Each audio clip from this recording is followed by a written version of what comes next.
Alright, so today we're going over the muscle up from the flexed arm hang position. This is actually a progression in the first part of the series we're going to do with the muscle up. I know some of you are sitting there thinking, how the hell is this progression? This looks way harder.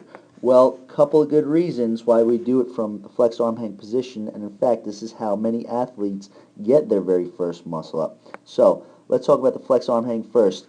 Super tense in the upper body, shoulders are up over the elbows, or at least 90 degrees.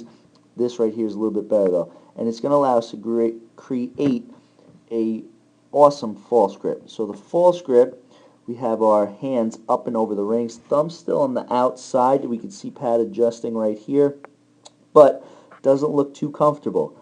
Guess what? It's even worse if the arms are fully extended. All right, it's harder to hold, and some of us just don't have the strength yet to hold this grip with the arms fully extended. For those of you who are trying to learn the muscle up without this grip and just a regular grip, good luck, okay?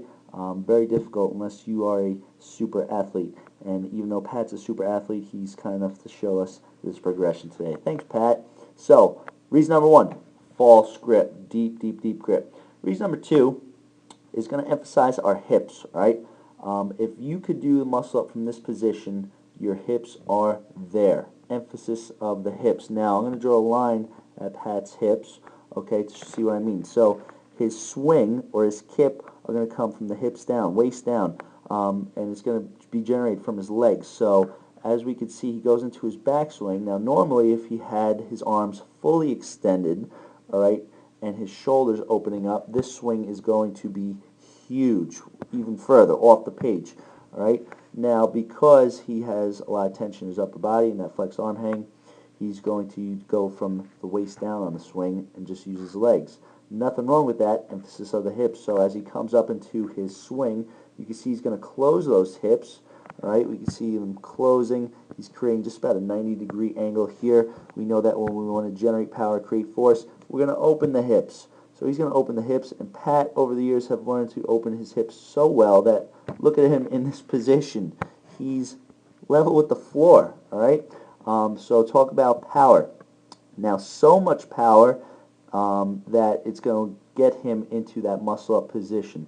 So this position right here, while he's level, all right, just think, if he had his feet out here in a butterfly position, it's just a sit-up. It's the fastest sit-up of your life, and we're going to see that. Because it's so fast, everybody take a look at Pat's hat.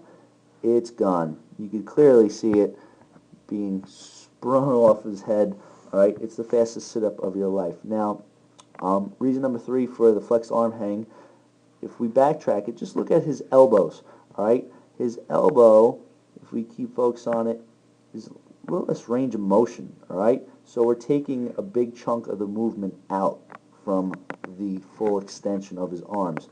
So it's very quick, less range of motion, and it's keeping everything nice and tight. And as we said in the very beginning, look at his hands. They're still in that super deep grip, okay? This is why we start with false grip, because it's easier to transition into the ring dip. Now all we got to do is do that ring dip, full lockout, and we're good to go. Excellent. So on the right-hand side, we're going to see one from the front. All we want to see from the front here is just how Pat keeps everything in nice and tight. So you'll notice that his elbows don't really come out or deviate away from the body too much. They flare out a little bit right here, okay, but it's just giving him room to get that body through.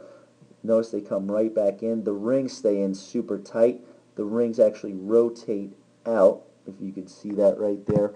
Rings rotating out, and he keeps them in nice and tight to his body to go into the catch.